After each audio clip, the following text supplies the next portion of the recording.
నమస్తే, welcome to our channel. నేను సిరి. పూరి జగన్నాథ్ సినిమాలు అంటే చాలా క్రేజ్ ఉంటుంది. ఆ హీరోకి చాలా ఇట్లా ఒకలాంటి మేనరిజం ఉంటుంది.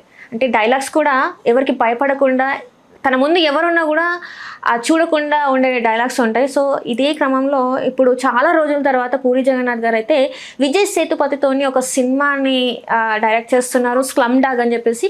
మరి ఆ సినిమా ఫస్ట్ లుక్ అయితే రిలీజ్ అయింది. మరి ఎలా ఉంటుంది ఏంటి అనేది మనకు తెలియజేయడానికి మనతో పాటు ఉన్నారు ప్రముఖ సినీ క్రిటిక్ దాసరి విజ్ఞాన్ గారు. నమస్కారం సార్.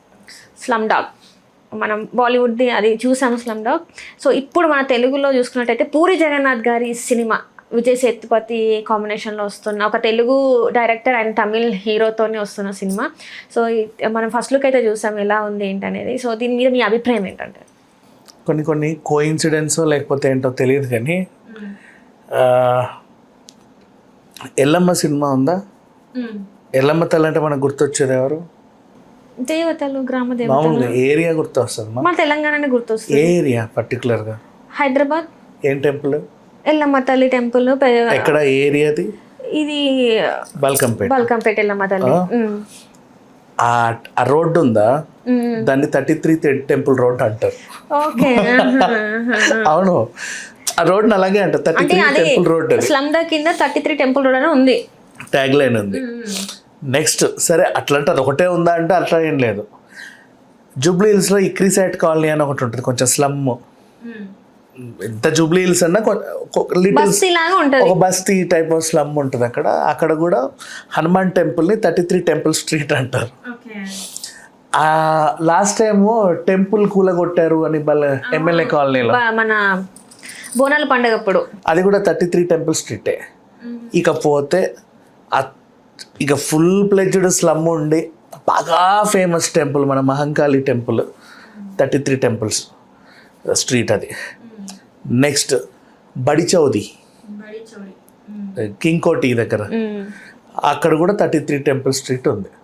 మరి ఆ 33 అంత ఇదిగా ఎందుకు పూరి ఎంచుకున్నాడో నాకు తెలియదు కానీ మన హైదరాబాద్లోనే ఉన్న 4-5 ప్రాంతాలలో మీరు గూగుల్లో కొడితే వస్తుంది 33 టెంపుల్ రోడ్, 33 టెంపుల్ స్ట్రీట్ అంటే ఓ 4-5 వస్తాయి. అవన్నీ చూస్తే ఇవే అనమాట. అయితే slum dog title, slum dog. ఈ విజయ్ సేతుపతి లుక్ను చూసినా మొత్తం చింపి ఏది మన కుబేరాలో ధనుష్ లాంటి గెటప్తో ఉన్నాడు. బిచ్చగాడ్లో విజయ్ యాంటోనీ లాగా ఓ టైప్ ఆఫ్ గెటప్లో ఉన్నాడు. Business man. అంటే పూరి జగన్నాథ్ సినిమాలు అన్నీ కూడా ఎట్లా ఉంటాయంటే ఆ స్లాంగ్ ఒకటి బాగుంటుంది. హైదరాబాదీ స్లాంగ్ని ఎలివేట్ చేస్తాడు, అచ్చుకుదినట్టు దింపుతాడు. వేరే హీరోలతో పలికించినా కూడా వాళ్ళు నిజంగా హైదరాబాదీ ఏమో అన్న ఫీలింగ్ వచ్చేలాగా తను మోల్డ్ చేసుకుంటాడు. మరి విజయ్ సేతుపతి హైదరాబాదీకి ఎలా మ్యాచ్ అవుతాడు? అతనికి ఆ స్లాంగ్ ఎలా సెట్ అవుతుంది? అసలు తెలుగు మాట్లాడటమే గ్రేట్, తమిళియన్. అట్లాంటిది మన తెలుగులో ఒక స్లాంగ్ మాట్లాడటం ఇంకా గ్రేట్. అంటే ఆ పోస్టర్లో చూసుకున్నట్టయితే మనకి మొత్తం మనీ అంటే డబ్బుల నోట్స్ మొత్తం ఇట్లా గాల్లో ఉన్నట్టు ఉంటాయి. ఏమైనా రాబరీకి సంబంధించిందా? మరి గుళ్ళో రాబరీయా లేకపోతే ఏంటి? అదే టెంపుల్ రోడ్ అన్నాడు కాబట్టి ఆ టెంపుల్కి సంబంధించిన ఎవడన్నా రాబరీ చేస్తే ఈ పేదవాడు అతన్ని కాపాడే ప్రయత్నం చేస్తే చాలా కేసులలో వీళ్ళనే దొంగలు అని చెప్పి వేస్తూ ఉంటారు. అది ఎంచుకున్నాడా? చూడు, ఒక చిన్న పోస్టర్ రిలీజ్ చేస్తేనే ఎన్ని డౌట్లు వస్తున్నాయి మనుషులకి. అండ్ ఇంటర్నెట్లో కూడా మంచి తెలివైన వాళ్ళు ఉంటారు, మా ఈ యూట్యూబ్ ఛానల్స్లలో బాగా డీకోడ్ చేస్తూ ఉంటారు.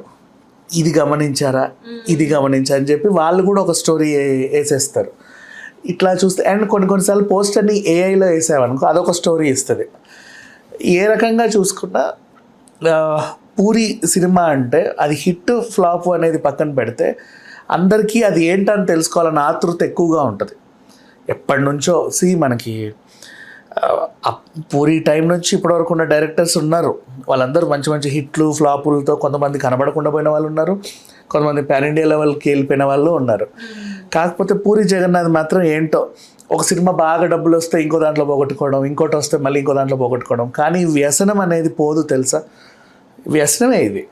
అయినా సరే ఏదో ఒకటి తీయాలి, ఏదో ఒకటి అంటే తీయాలి. ఆయనది ఉంది కదా ఒక పూరి సినిమా, కనెక్ట్స్. అంటే ఒక డైలాగ్ ఉంది కదా ఆయన సినిమాలోనే, ఈ సినిమా పోయిందని చెప్పేసి ఇంకో సినిమా తీయకుండా ఉంటామా అని చెప్పేసి. సో అట్లనే ఎన్ని ఫ్లాప్లు వచ్చినా కూడా ఆ సినిమాల మీద ప్రేమ అనేది చావదు, సో తీస్తూనే ఉంటాము. ఎక్కడెక్కడి నుంచో ఫైనాన్షియల్ తెచ్చుకొని పాపం కష్టపడి లాస్ట్ మళ్ళీ ఇంకో సినిమా తీయడం, ఇట్లా చూసుకుంటూ పోతే అంటే ఒక కసి ఉంది చార్మికి, పూరికి. ఏదో ఒకటి చేసి మంచి హిట్ కొట్టి జనాల్లో అంటే ఇప్పుడు ప్రతి కృష్ణనగర్లో ఉన్న ప్రతి ఆస్పైరింగ్ డైరెక్టర్కి కనీసం ఒక 10 మందిని ఇట్లా పిక్ చేసిన మీ ఫేవరెట్ డైరెక్టర్ ఎవరంటే 7 వరకు కూడా పూరి జగన్నాథ్ పేర్లే చెప్తారు. అదేంటి ఆయనకి హిట్లు లేవు కదా అంటే ఆ టేకింగ్ ఏదో ఉంటుంది అన్న, సంథింగ్ ఏదో ఉంటుంది. అది ఏంటో మాకు చెప్పడానికి కూడా తెలియదు కానీ ఏదో ఉంటుంది, మాకు ఆయన అంటే ఇష్టం. ఇట్లా చెప్పుకున్న వాళ్ళు కూడా చాలామంది ఉన్నారు. పూరి దగ్గర అసిస్టెంట్గా పనిచేయాలని, ఈవెన్ ఆర్జీవి దగ్గర కూడా అసిస్టెంట్గా పనిచేయాలని. హిట్లు పెద్దగా ఏమి ఉండవు కానీ వీళ్ళ దగ్గర నేర్చుకోవడానికి వెళ్ళే వాళ్ళు చాలామంది ఉంటారు. అట్లాంటి రేర్ డైరెక్టర్ పూరి అని చెప్పుకోవచ్చు. ఆంధ్ర వాళ్ళ సినిమా యాక్చువల్గా సరిగ్గా ఆడలా, కానీ నీకు దానికి ఒక రికార్డ్ ఉంది. 10 లక్షల మంది ఆడియో రిలీజ్ అని చెప్పేసి ఇప్పటి వరకే అది బ్రేక్ అవ్వలేదు. అది అవ్వాల. తర్వాత అల్లు అర్జున్ది అదొకటి, మనం పుష్ప ముందు బీహార్లో సంబంధం లేని రాష్ట్రంలో అక్కడ, కానీ ఇక్కడ తెలుగు రాష్ట్రాల్లో అంత జనాభా వచ్చింది. ఏ రాజకీయ వేడుకకి చూడలే, ఏ సినిమా వేడుకకి చూడలే, ఎంత పెద్ద స్టార్ వచ్చినా చూడలే. ఆ రికార్డు ఈయనకే. మళ్ళీ ఆంధ్ర వాళ్ళలో వచ్చి కాళ్ళు పట్టుకోవడం, పావుల శ్యామల చాలా ఫేమస్. తర్వాత ఆ పావుల శ్యామలను గుర్తుపెట్టుకొని ఈ రోజు వరకు కూడా ఎంతో కొంత పంపుతా ఉన్నాడు.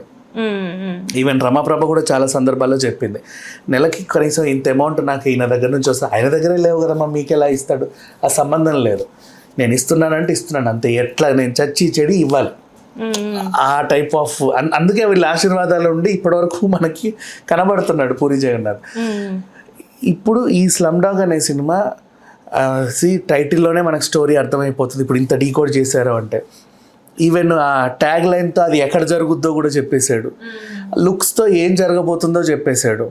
ఆల్మోస్ట్ ఇంచుమించు ఒక 70% స్టోరీ నుంచి ముందే చెప్పేస్తాడు టీజర్లలో, ట్రైలర్లలో.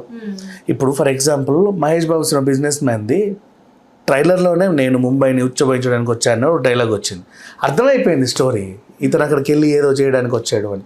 సో ఇట్లాంటి ఎలిమెంట్స్ అంటే ముందే స్టోరీ కూడా చెప్పేసి జనాలు అంటే నువ్వు ఏమో ఆలోచించుకొని ఇక్కడికి రాకరా బాబు, నేను ఏం తీస్తున్నానో ముందే చెప్పేస్తున్నా, వచ్చి కూర్చొని ఎంటర్టైన్ అవ్వు చాలు. అలా కొన్ని సినిమాలు ఇబ్బంది పెడతాయి, దాన్ని ఏం చేయలేము. ఇప్పుడు స్మార్ట్కి సీక్వెల్ తీయాలనుకోవడం దెబ్బపడింది. అంతకుముందు కూడా సోలోగా కొన్ని సినిమాలు ఫెయిల్ అయినా, కానీ ఇప్పుడు నేనింత సినిమా ఎంత ఫ్లాప్ అయినా ఈ రోజు వరకు కూడా చూస్తూ ఉంటారు, ఎన్నిసార్లు అయినా చూస్తూనే ఉంటారు. ఆ రింగ్ టోన్ అందరికి అదే. ఇప్పుడు ఈ సినిమా వాళ్ళందరికీ కూడా ఈ రోజు వరకు కూడా అదే రింగ్ టోన్లో. నువ్వు ఫోన్లు చేయ మేకప్ మ్యాన్లకి, అసిస్టెంట్లకి, ఎవరికైనా అదే వినిపిస్తూ ఉంటాం. అట్లా పూరి జగన్నాథ్ సినిమాలకి ఎప్పుడు కూడా ఒక బ్రాండ్ ఇమేజ్ అనేది ఉంది, అది ఎప్పటికీ ఉంటుంది కూడా. అండ్ మధ్యలో ఈయన మీద ఆ కేసులని ఈ కేసులని పెట్టినా కూడా ఏది సరిగా నిలబడలా. పూరి సినిమా కోసం ఎదురు చూసే ప్రేక్షకులు ఉంటారు. సో విజయ్ సేతుపతితో ఒక మంచి హిట్ ఈ ఇయర్ రిలీజ్ అవుతుందేమో అని నాకు అనిపిస్తుంది. అయితే విజయ్ సేతుపతి బర్త్డే కాబట్టి ఆ సందర్భంగా ఇది రిలీజ్ అయింది.